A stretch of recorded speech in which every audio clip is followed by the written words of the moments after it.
And so we're going to talk about another reason why the NBA sucks. Right now it has for the past few years, and one of the biggest reasons is this guy right here, Mr. LeBron James. Now the NBA has bent over backwards since this guy has been in the league to keep him relevant. Now this guy at this point is 39 years old. As of this date, December 18th, 2024. So he'll be 30. I'm sorry. He'll be 40 in 12 days, 2 weeks. I remember that because that's the same day as my son's birthday.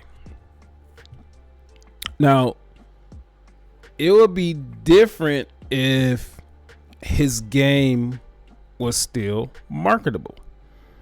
But one thing that I've noticed over time that the American people, we love things, and this is just in general in life and in public, we love it. We're fascinated by things for a certain period of time.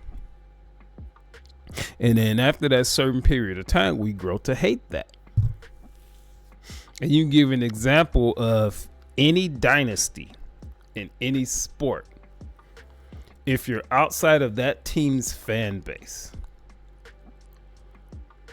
you grow to hate those dynasties. You start to think that the sport is rigged and they just setting it up for that team to win. They get all the favorable trades. They get all the amazing draft picks. Although the draft picks when you win are not high, but for some reason, whoever you end up drafting during your dynasty run, those players most of the time end up turning out to be great players. So my point is that over time, we as fans outside of that particular team, we learn to hate things that just go on too long. Now, Lakers fans are different than LeBron fans, which are different than Kobe fans. Now, Lakers fans, they can't wait for this guy to retire. He can't leave soon enough. I heard on more than 2 occasions Lakers fans express that they are Lakers fans in remission. That they're just holding off their fandom and their support for the Lakers because LeBron James is on the team. And if you look at LeBron James' track record, he's ruined every team, actually except Miami, because they have Pat Riley at the helm. He's ruined every team he's been to when he's gone. So when he left Cleveland was almost like a middle level college team when he left. And once Cleveland kind of built itself back up halfway, he's going to go back to Cleveland and then win a championship. And then he's going to go to Miami with arguably, at the time, they had 2 of the best players in the NBA with Chris Bosh and Dwayne Wade, not to mention all the other pieces that Pat Riley had put together with the Miami Heat. And so they win a couple championships down there. And so the NBA's bent over backwards to accommodate this guy. The point is, this dude is done. He should have been retired 4 or 5 years ago. And he's one of the biggest problems in the NBA. Now, he has brought in this player empowerment thing.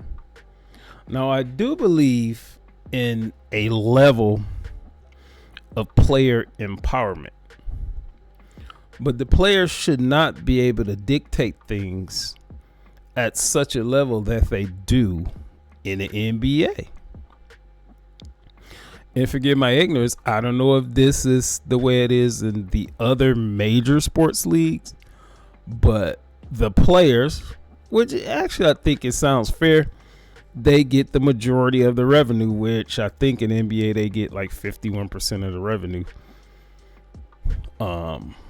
on top of whatever salaries that they make. Because, I mean, granted, these are the actual people that are on the court.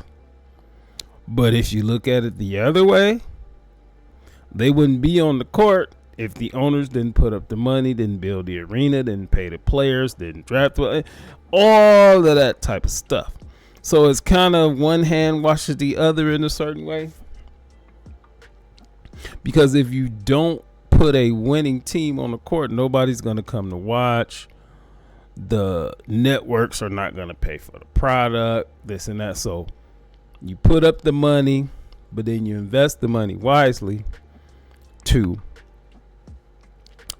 do your best to put on a good product.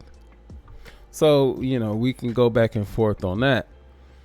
But LeBron James should have retired 4 or 5 years ago. And the Lakers are terrible. They are terrible. And people, whoever gives them credit for winning that dumb bubble tournament championship, that is not a real championship. From what I hear,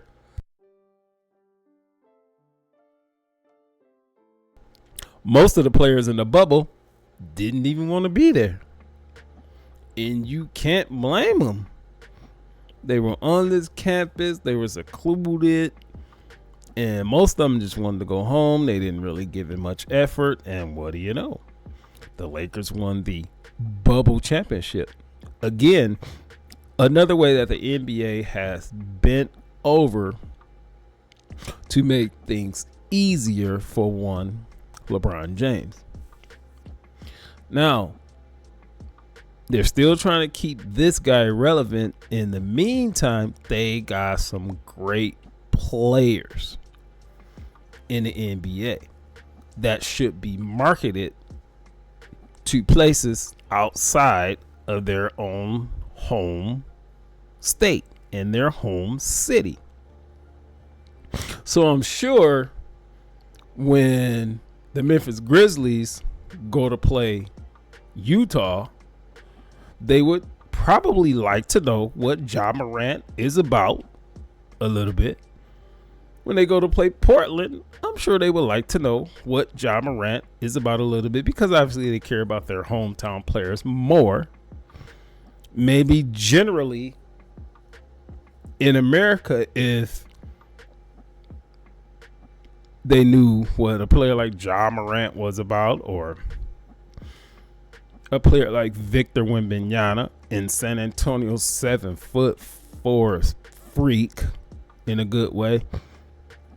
If they knew about an MVP candidate in Shai Gilgeous-Alexander, who played for one of the most amazing franchises in the Oklahoma City Thunder, and kind of see what the Oklahoma City Thunder is, starting in Seattle. Even Kevin Durant started there. They had some great teams with Sean Kemp and Sam Perkins back in the day, and Gary Payton and things like that. The whole Oklahoma City history, starting in Seattle, is something that fans may want to know about. Fans outside of OKC or fans outside of Seattle, Washington, they might, because I think that story is just fascinating with what OKC has done over the years, with having James Harden, Kevin Durant, and Russell Westbrook on the same team.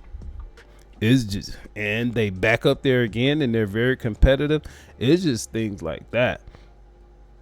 And now with Shai Gilgeous-Alexander on their team, an MVP candidate for the last few years, they want to know about that. Even a player on the Lakers, Anthony Davis. This guy just puts up numbers, and this guy is very efficient over the past few years. I know he's had some injuries and he seems brittle, but when Anthony Davis plays, you're going to get minimum 24 and 12 from Anthony Davis. Minimum. When he's healthy and he plays. I'm sure people outside of LA and New York and places like that would like to know about a player like Anthony Davis. So it's just another one of the few reasons why the NBA sucks right now. The NBA is in trouble. You even have the networks that invested all this money in this new TV deal. They're questioning things. And right now, the NBA has this, actually it just concluded this Emirates NBA Cup in-season tournament to garner more interest, to where they're putting all these ridiculous graphics and bright colors and all this type of crap on the court. It's hard to watch the game because you're looking at what's on the court. What you're trying to see on the court, just, they got a lot of problems. And I want them to fix them because I would love to be interested in NBA basketball again. And then one can sit there and say, oh, you're just being too shallow, because it's on a TV. I'm sitting up here watching it on this giant screen in 4K HDR. How can I not see all these distracting colors on the floor when I'm trying to watch the gracefulness and the athleticism of the players, to appreciate that? Because I don't care what you say. Besides boxers, I gotta think like NBA players. They're some of the most skillful athletes that are out there. Skillful. Not comparing them to football players, who's some of the toughest and things of that nature. But as far as skill, besides boxers, NBA players are some of the best in the world. And I would like to see that. I don't want to see 75 3-pointers missed in a game. I would much rather see player get the ball, dribble a few times, size his opponent up, drive to the basket, layup. Skill. Even 3-point shooting is a skill, but you can just throw the ball up there. Half the time, Steph Curry throws it up there. He's a Hall of Famer. He just happens to make them. He's mastered it. More kudos to him. But I don't want to see 75 of those missed a game. So that's going to be it for this video. If you are on Facebook, you can like the video. You can follow Mr. Info 5000. If you are on YouTube, you can search Mr. Info space 5000. 5000 is spelled out FIVETHOUSAND. Peace.